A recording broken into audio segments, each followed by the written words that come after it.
Los pasos de las piernas de hierro resuenan sobre los adoquines, pero no es el sonido de una marcha triunfal, es el golpeteo de una prótesis.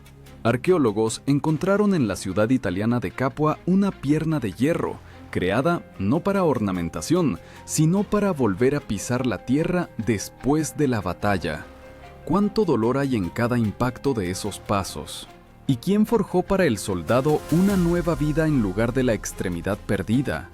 Los historiadores escribieron: los veteranos de las legiones romanas a menudo regresaban a casa mutilados. Polibio señalaba que los guerreros a menudo perdían brazos o piernas en combate, especialmente en las batallas cuerpo a cuerpo con espadas y lanzas. Pero sorprendentemente, a esas personas no se las abandonaba. Ya en el siglo I a.C., el Estado comenzó a asignar compensaciones a los legionarios discapacitados, y los artesanos crearon para ellos las primeras prótesis hechas de metal y madera. Así surgió el término prótesis, del griego adición. No significaba simplemente un trozo de hierro, sino un regreso a la vida. Estas prótesis tempranas se asemejaban a esculturas mecánicas, dedos de bronce, articulaciones unidas con correas y núcleos de madera para amortiguar el impacto al caminar. El peso de una pierna así podía alcanzar los 3 kilogramos, casi como un casco de combate moderno. Imagina esta imagen: un legionario que perdió una pierna en la Guerra de las Galias, de pie sobre la piedra incandescente del foro, el sol reflejándose en el metal pulido, y cada uno de sus pasos suena como un desafío al destino. Vuelve a caminar, aunque lentamente, aunque con dolor, pero camina. Su pierna de hierro no solo sostiene el cuerpo, se convierte en un símbolo de voluntad. Según las inscripciones romanas, los soldados mutilados podían recibir una parcela de tierra o una pensión, praemia militiae, pero no todos se conformaban con la tranquilidad. Muchos, a pesar de las mutilaciones, regresaban al servicio, a la retaguardia, a las guardias, a la administración de los campamentos. Una de las inscripciones encontradas en la provincia británica menciona a un guerrero que, después de la amputación, sirvió como escriba. No podía luchar con la espada, pero escribía informes para toda una legión. Los arqueólogos encontraron restos de varias extremidades metálicas, pero fue precisamente el hallazgo de Capua, la llamada pierna capuana, lo que se convirtió en un símbolo de la ingeniería romana antigua. Data aproximadamente del siglo I a.C. y fue descubierta en la tumba de un hombre de mediana edad. Por su tamaño y forma se puede ver, la pierna fue hecha a medida, para una persona específica.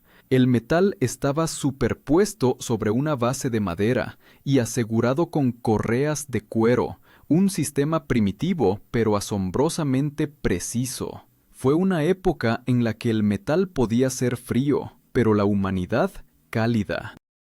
Cuando la ingeniería servía no a las armas, sino a la esperanza.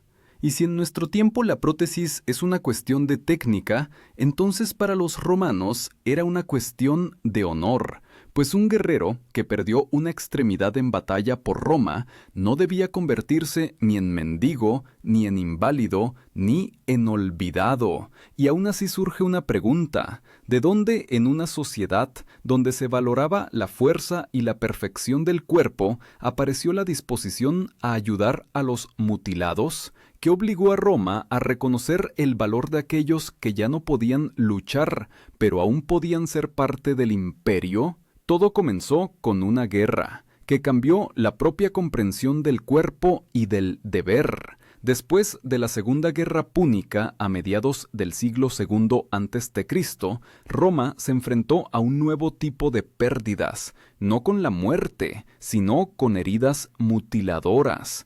Polibio escribió que, después de las batallas de Canas y Zama, miles de guerreros quedaron sin brazos, piernas y ojos. Estas personas ya no podían permanecer en formación, pero en su pecho seguía latiendo el corazón de un legionario, y el Estado no podía permitir que tales corazones se pudrieran en la miseria. Los romanos crearon un sistema especial de apoyo a los veteranos, Colonia Veteranorum, asentamientos para antiguos guerreros. Allí recibían tierra, una casa y el derecho a una vida sin limosnas. Pero para aquellos que perdieron extremidades esto era poco. Como recordaba Livio, los veteranos que recibieron heridas graves no exigían compasión, sino la oportunidad de trabajar. Y entonces los herreros y artesanos comenzaron a inventar lo que hoy llamamos ingeniería médica. La imagen de uno de estos maestros se ha conservado en un bajorrelieve de Ostia. Un hombre con una túnica corta sosteniendo un martillo y una sierra. Trabaja en una pieza metálica que se asemeja a una articulación. Estos maestros se llamaban fabri, ingenieros y artesanos, capaces de reparar no solo catapultas, sino también a una persona. No tenían formación médica en el sentido moderno, pero poseían aquello que los romanos llamaban ars, un arte, nacido de la experiencia y la observación. Casi se puede escuchar cómo en el taller huele a carbón y aceite, cómo las chispas vuelan del yunque y detrás de la pared alguien prueba una nueva pierna, pisando con cautela sobre la piedra. En este sonido, la transición del guerrero al maestro, de la guerra a la vida. Cada golpe de martillo no es simplemente el sonido del metal, es el ritmo del renacimiento. Uno de los ejemplos más conocidos, una prótesis de mano, encontrada en una tumba en Alten, en la provincia germana, pertenecía probablemente a un veterano de las tropas auxiliares que sirvió bajo Augusto. Los arqueólogos establecieron, la construcción incluía una envoltura de bronce, correas de cuero y una articulación que permitía doblar los dedos. Esto ya no es una tosca muleta, es un mecanismo pensado con precisión de ingeniería. Un dispositivo así podría haber costado caro, según estimaciones de los historiadores, el equivalente al salario mensual de un centurión. Pero los veteranos, que contaban con apoyo estatal, podían permitírselo. Para Roma, esto no era caridad, sino una inversión, pues cada veterano recuperado seguía siendo un ejemplo para los nuevos reclutas. El imperio no abandona a los suyos. Los romanos veían el cuerpo como parte de la máquina estatal. Como escribió Cicerón, el servicio a la patria exige todos los miembros del cuerpo, y si uno se pierde, el honor exige reemplazarlo con arte. Es aquí donde nace el concepto que podemos llamar la primera medicina militar. En los campamentos, junto a las herrerías, operaban curanderos, medici. Estos eran médicos profesionales adscritos a las legiones. No solo vendaban heridas, sino que también asesoraban a los artesanos que creaban prótesis, sugiriendo cómo distribuir la carga para que la persona pudiera caminar. El término medicus no significaba un cirujano en nuestro entendimiento. Era un médico de amplio perfil, sabía suturar, cauterizar heridas e incluso amputar extremidades. En el Tratado de Celso de Medicina se describe detalladamente cómo se realizaban tales operaciones. Celso aconsejaba amputar no más cerca de 2 dedos del tejido sano para poder aplicar un colgajo de piel y más tarde sujetar a él una pierna artificial. Casi 2000 años después, los arqueólogos encuentran rastros de estas intervenciones, cortes limpios en los huesos, marcas de instrumentos de bronce. Esto es evidencia de que la cirugía romana no era barbarie, sino un sistema. Cada paso en ella tenía sentido. Y ahora, imagina, Un legionario que ayer yacía en el hospital hoy da sus primeros pasos con una pierna de madera. Su cuerpo tiembla de dolor, el sudor gotea al suelo, pero él camina. Sus hermanos de armas están en formación y miran en silencio. No sienten lástima por él, envidian su coraje, porque ha demostrado, incluso perdiendo la carne, se puede seguir siendo un soldado. Esta idea se convertiría en el fundamento de la identidad romana, la fe en la fuerza de voluntad sobre el cuerpo.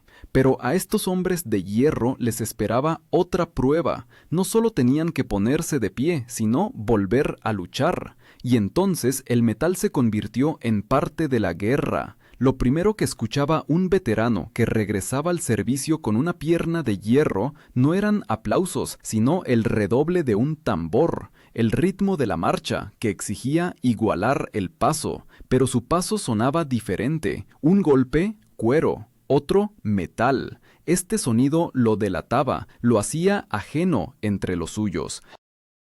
Y sin embargo, en el ejército romano no existía la palabra inválido, solo miles, guerrero. Si podías mantener la formación, significaba que estabas vivo. Los historiadores señalan que hacia el siglo I de nuestra era, en algunas legiones comenzaron a aparecer veteranos con prótesis, que realizaban tareas fuera de la línea de batalla. Se les asignaba a la guardia de almacenes, a los centros de mando, a los servicios de comunicación. Plinio el Viejo escribió que tales personas a menudo mostraban no menos coraje que los soldados de combate, porque luchaban no con el cuerpo sino con la voluntad.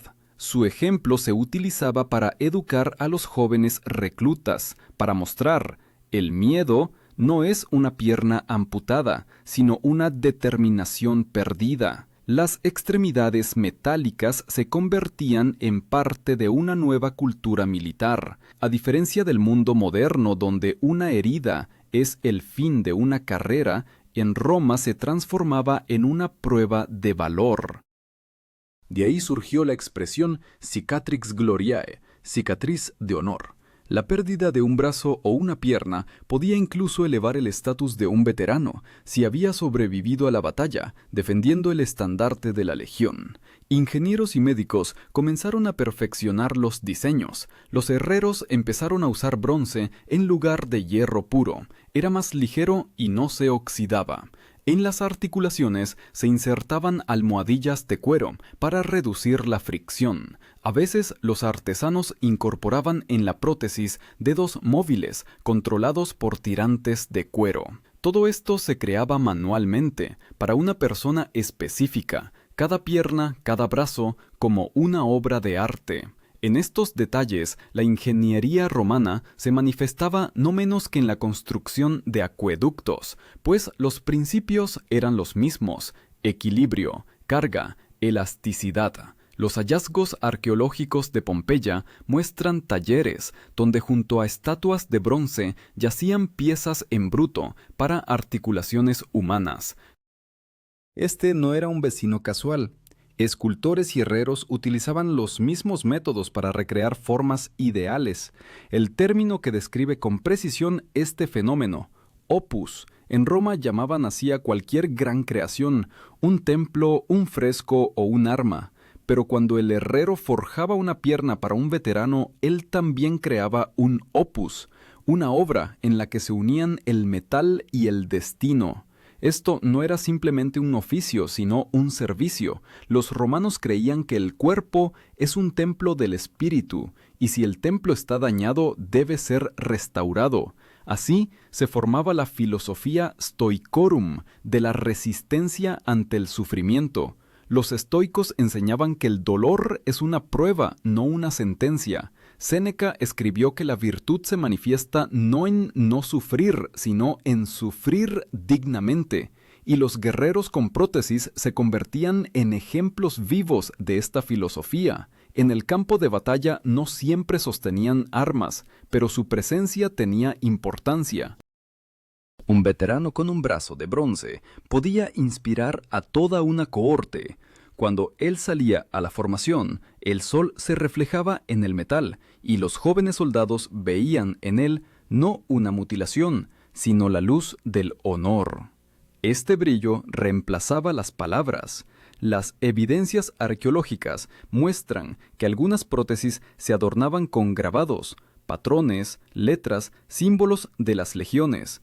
Posiblemente era una forma de devolver la individualidad al cuerpo, de hacer del metal parte de uno mismo. En un fragmento encontrado se ve la palabra latina spes, esperanza. El metal sobre el que está grabada esta palabra guardaba más que la carne, guardaba el significado. Muchos historiadores debaten cuán masivo fue este fenómeno. Algunos creen que las prótesis eran una rareza y un privilegio de los veteranos ricos. Otros, basándose en inscripciones epigráficas y listas de inventario, afirman que ya bajo Augusto existían talleres militares donde se creaban dispositivos similares para los heridos. Probablemente, la verdad está en algún punto intermedio. Los guerreros nobles tenían construcciones complejas, los simples, muletas de madera cubiertas de cuero. Pero la idea era la misma.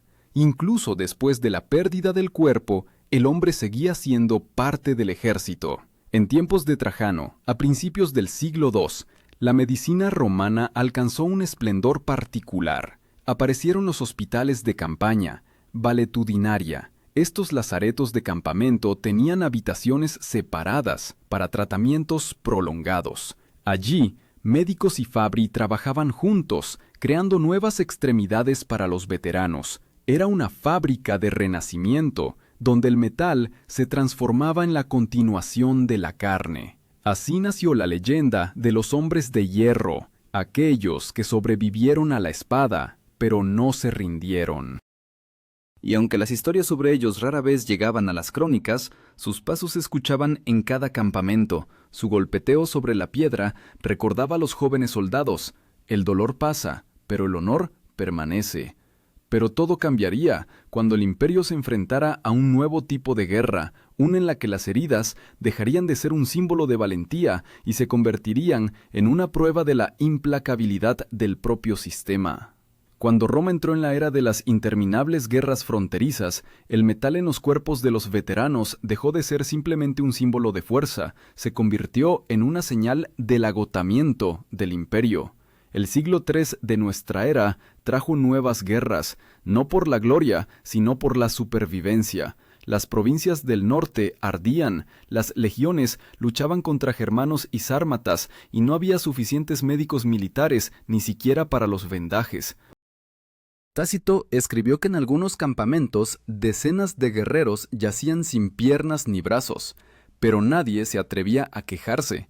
La guerra no esperaba a que el hombre se recuperara, simplemente seguía adelante. Sin embargo, incluso en esta oscura época, la ingeniería romana no desapareció. En los campamentos del Danubio y el Rin, los arqueólogos encuentran fragmentos de prótesis, abrazaderas de bronce, fragmentos de correas, anillos de conexión. Todo esto habla de la existencia de talleres permanentes en las guarniciones. Allí trabajaban herreros y médicos codo a codo, creando nuevas extremidades para aquellos que regresaban del frente. Estas personas tenían un nombre común, restituti, los restaurados, uno de los términos que apareció en este periodo, lorica humana. Así se llamaban los dispositivos que fortalecían el cuerpo del guerrero después de las heridas. Las cintas de bronce fijaban la columna vertebral, los esqueletos de hierro reemplazaban los huesos del muslo. Esto ya no era simplemente una prótesis, era un exoesqueleto de su tiempo, quizás tosco y pesado, pero que permitía a la persona moverse, ponerse de pie, servir. La imagen de aquellos años no es el brillo de los foros, sino el olor a metal y sudor. En el silencio de los hospitales se escucha el crujido de las correas, el chirrido de la sierra, un golpe sordo cuando los médicos ajustan una nueva pieza al hueso. La misericordia romana era de hierro, como el propio imperio. No acariciaba, exigía soportar. Pero precisamente esto hizo a los romanos invencibles durante tanto tiempo. La pérdida de una extremidad no se consideraba el fin, si una persona podía sostener una lanza con una mano o ponerse de pie con una sola pierna, seguía siendo un soldado. Comandantes como Septimio Severo animaban a tales veteranos, se convertían en instructores en los campos de entrenamiento, símbolos de inquebrantabilidad. A veces se les confiaba la guardia de los estandartes, las insignias de las legiones. Era la forma más alta de confianza. Los historiadores señalan, en este tiempo la medicina ya no podía arreglárselas sin un apoyo sistémico. Aparecieron las primeras formas de prótesis militar. En algunas provincias, por ejemplo, en Panonia, el Estado incluso financiaba herrerías especiales. En las losas encontradas aparecen inscripciones como Oficina Médica, Taller Médico. Allí, donde antes se reparaban catapultas, ahora se restauraban personas. Sin embargo, no todos veían heroísmo en esto. Los senadores se quejaban de que los veteranos con mutilaciones se habían convertido en un recordatorio del precio excesivo de la guerra. Según Dion Casio, en Roma, cada vez era más frecuente ver a personas cuyos cuerpos estaban unidos con cobre, como estatuas, pero sus ojos estaban vacíos. Esta frase no es simplemente una descripción, es un diagnóstico de la época. El imperio forjaba prótesis más rápido de lo que forjaba victorias, y aún así, incluso en esta oscuridad, la idea romana del deber no se apagaba. Cuando los heridos ya no podían regresar al combate, se les confiaba la guardia de almacenes, cuarteles, prisiones. Algunos obtenían el cargo de custos, guardián. Eran la última línea de orden en un mundo donde todo se derrumbaba. Y si sus pasos sonaban pesados, no era el ruido del hierro, sino el eco de la obstinación. En la memoria cultural de aquellos años apareció una actitud especial hacia el cuerpo. Cuando él se acercaba a la formación, el sol se reflejaba en el metal, y los jóvenes soldados veían en él no una mutilación, sino la luz del honor. Este brillo reemplazaba las palabras. Las evidencias arqueológicas muestran que algunas prótesis se adornaban con grabados, patrones, letras, símbolos de las legiones. Posiblemente era una forma de devolver la individualidad al cuerpo, de hacer del metal parte de uno mismo. En un fragmento encontrado se ve la palabra latina spes, esperanza.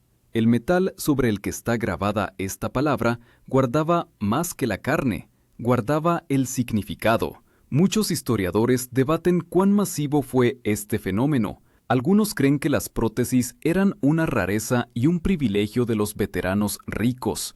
Otros, basándose en inscripciones epigráficas y listas de inventario, afirman que ya bajo Augusto existían talleres militares donde se creaban dispositivos similares para los heridos. Probablemente la verdad está en algún punto intermedio. Los guerreros nobles tenían construcciones complejas, los simples, muletas de madera cubiertas de cuero. Pero la idea era la misma. Incluso después de la pérdida del cuerpo, el hombre seguía siendo parte del ejército. En tiempos de Trajano, a principios del siglo II, la medicina romana alcanzó un esplendor particular. Aparecieron los hospitales de campaña, valetudinaria. Estos lazaretos de campamento tenían habitaciones separadas para tratamientos prolongados. Allí, médicos y Fabri trabajaban juntos, creando nuevas extremidades para los veteranos. Era una fábrica de renacimiento, donde el metal se transformaba en la continuación de la carne. Así nació la leyenda de los hombres de hierro, aquellos que sobrevivieron a la espada, pero no se rindieron. Y aunque las historias sobre ellos rara vez llegaban a las crónicas, sus pasos se escuchaban en cada campamento. Su golpeteo sobre la piedra recordaba a los jóvenes soldados. El dolor pasa, pero el honor permanece.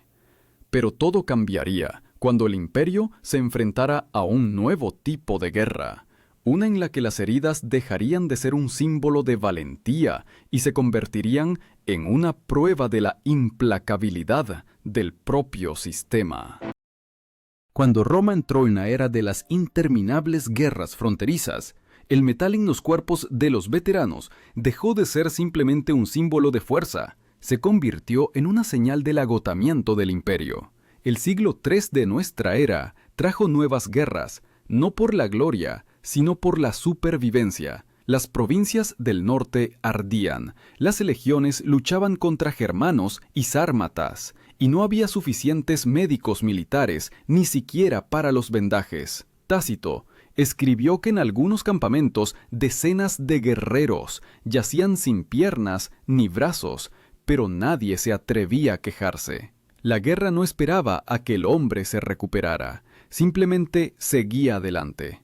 Sin embargo, incluso en esta oscura época, la ingeniería romana no desapareció. En los campamentos del Danubio y el Rin, los arqueólogos encuentran fragmentos de prótesis, abrazaderas de bronce, fragmentos de correas, anillos de conexión. Todo esto habla de la existencia de talleres permanentes en las guarniciones. Allí trabajaban herreros y médicos codo a codo, creando nuevas extremidades para aquellos que regresaban del frente. Estas personas tenían un nombre común, restituti, los restaurados, uno de los términos que apareció en este período, lorica humana. Así se llamaban los dispositivos que fortalecían el cuerpo del guerrero después de las heridas. Las cintas de bronce fijaban la columna vertebral, los esqueletos de hierro reemplazaban los huesos del muslo. Esto ya no era simplemente una prótesis, era un exoesqueleto de su tiempo, quizás tosco y pesado, pero que permitía a la persona moverse, ponerse de pie, servir. La imagen de aquellos años no es el brillo de los foros, sino el olor a metal y sudor. En el silencio de los hospitales se escucha el crujido de las correas, el chirrido de la sierra, un golpe sordo, cuando los médicos ajustan una nueva pieza al hueso. La misericordia romana era de hierro, como el propio imperio. No acariciaba, exigía soportar. Pero, precisamente, esto hizo a los romanos invencibles durante tanto tiempo. La pérdida de una extremidad no se consideraba el fin. Si una persona podía sostener una lanza con una mano o ponerse de pie con una sola pierna, seguía siendo un soldado. Comandantes como Septimio Severo animaban a tales veteranos, se convertían en instructores en los campos de entrenamiento, símbolos de inquebrantabilidad. A veces se les confiaba la guardia de los estandartes, las insignias de las legiones, era la forma más alta de confianza. Los historiadores señalan, en este tiempo la medicina ya no podía arreglárselas sin un apoyo sistémico. Aparecieron las primeras formas de prótesis militar. En algunas provincias, por ejemplo en Panonia, el Estado incluso financiaba herrerías especiales. En las losas encontradas aparecen inscripciones como oficina médica, taller médico. Allí, donde antes se reparaban catapultas, ahora se restauraban personas. En cambio, no todos veían heroísmo en esto. Los senadores se quejaban de que los veteranos con mutilaciones se habían convertido en un recordatorio del precio excesivo de la guerra. Según Dion Casio, en Roma, cada vez era más frecuente ver a personas cuyos cuerpos estaban unidos con cobre, como estatuas, pero sus ojos estaban vacíos. Esta frase no es simplemente una descripción, es un diagnóstico de la época. El imperio forjaba prótesis más rápido de lo que forjaba victorias, y aún así, incluso en esta oscuridad, la idea romana del deber no se apagaba. Cuando los heridos ya no podían regresar al combate, se les confiaba la guardia de almacenes, cuarteles, prisiones. Algunos obtenían el cargo de custos, guardián.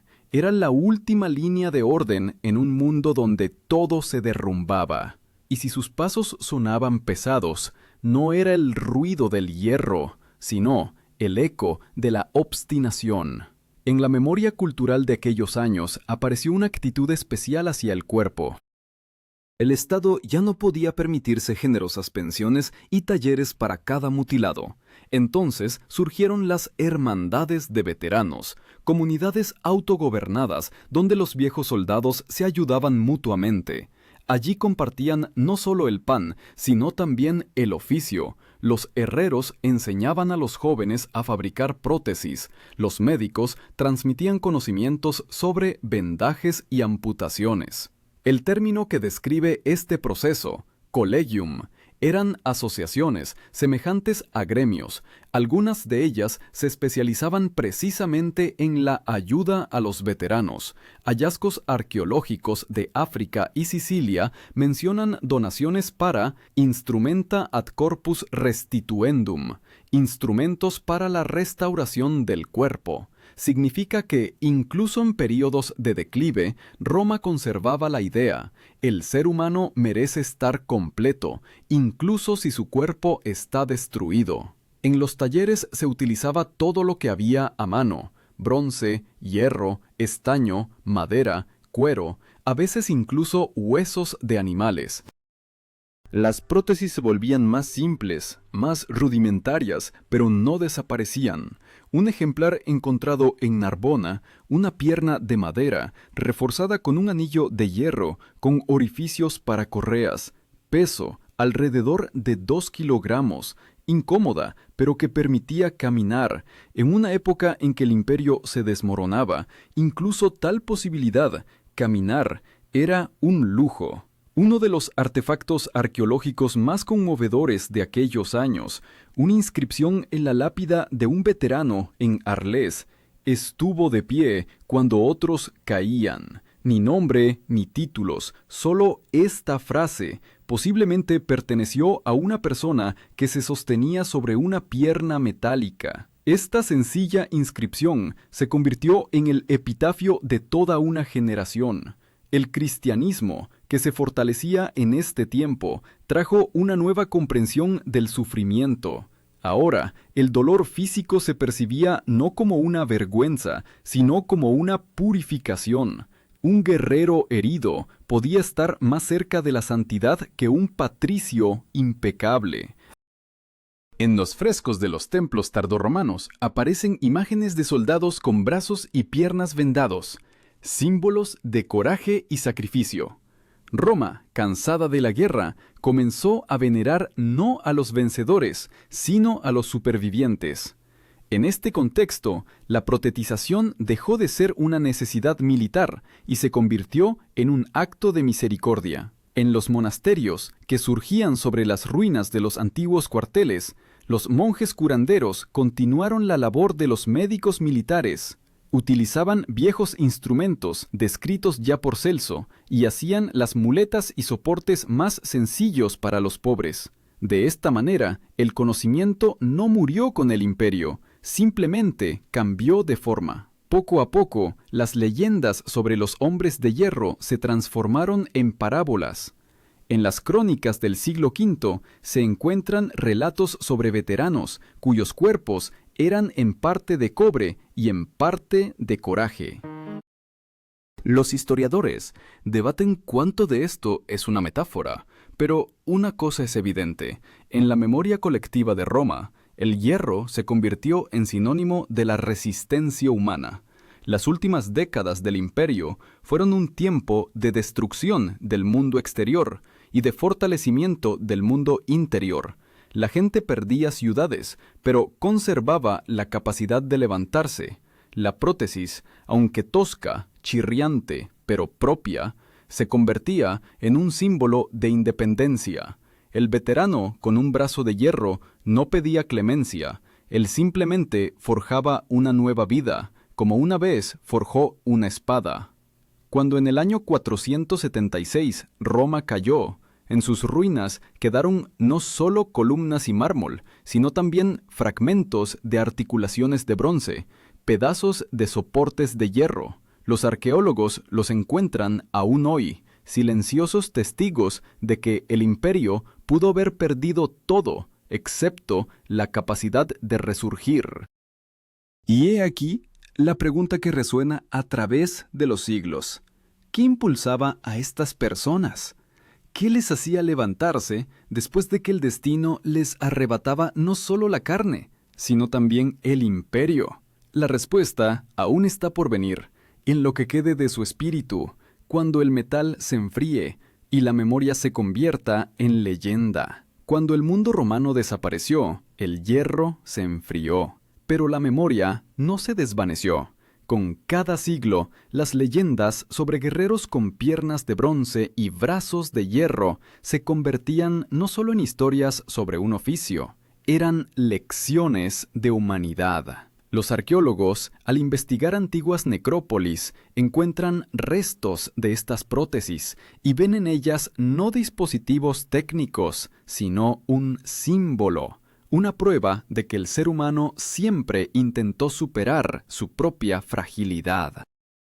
Para el científico moderno, cada trozo de bronce es una respuesta a la pregunta que se hacían los legionarios hace 2000 años. ¿Qué significa ser humano si tu cuerpo está roto? Los romanos respondían simplemente, significa seguir caminando. Sus piernas de hierro no los convertían en superhombres, solo les devolvían la posibilidad de ponerse de pie. Pero ponerse de pie significa vivir. Precisamente por eso su legado no desapareció. Los principios de distribución de carga, las uniones articuladas, incluso la idea de equilibrar el peso, todo esto se convirtió en la base de las prótesis modernas. Cada paso sobre el asfalto, dado con una pierna biónica, resuena como un eco sobre los adoquines de la antigua Capua. De allí, del golpeteo de hierro sobre la piedra, comenzó la historia de la restauración humana. Los filósofos decían, corpus perit, animus manet, el cuerpo perece, el espíritu permanece. Y quizás este sea el sentido principal de toda la idea romana. Pues los brazos de hierro y las piernas de bronce no eran un adorno de la guerra, sino un desafío a la muerte. Ahora, conociendo esta historia, cabe preguntarse, ¿qué nos hace humanos? ¿Un cuerpo íntegro o una voluntad inquebrantable? Vivimos en un mundo donde la tecnología ha devuelto la posibilidad de caminar a quienes no podían, pero la idea misma de la lucha ha permanecido igual. El hombre de Capua, que pisaba con su pierna de hierro sobre las cenizas del imperio, y el hombre de hoy, que da el primer paso después de una amputación, es la misma persona, separada no por el tiempo, sino por el material. Y cuando el metal resuena bajo los pies, nos recuerda, la verdadera fuerza no está en el bronce ni en el acero, está en el corazón, que sigue adelante, incluso cuando la tierra bajo él tiembla.